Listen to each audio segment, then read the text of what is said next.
Just like everybody else, people with disabilities want to stay as independent as possible. Even a small donated item can make a huge difference. It sure can. Atlanta News First reporter Sawyer Bussey reports on an important event in Jackson County, about 60 miles northeast of Atlanta.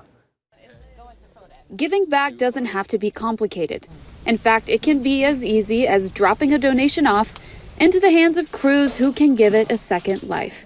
Hospital beds, wheelchairs, manual wheelchairs, shower equipment. The Amazon People with Disabilities Affinity Group hosted a drive for an organization called Friends of Disabled Adults and Children. We're at the Amazon Fulfillment Center in Pendergrass. Donations will end up here. Gently used medical equipment is dropped off and loaded into a truck. We collect gently used home medical equipment all across the state of Georgia and neighboring states, clean it, refurbish it, and match it back up to people who are struggling to get access to this equipment. Friends of Disabled Adults and Children deliver medical equipment to hospitals, to rural areas, anything to help people in need across the state. They also step in for disaster relief.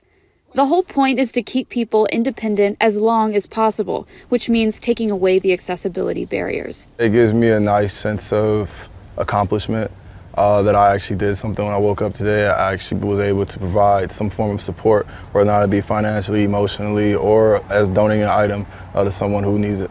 In Jackson County, Sawyer Bussey, Atlanta News First.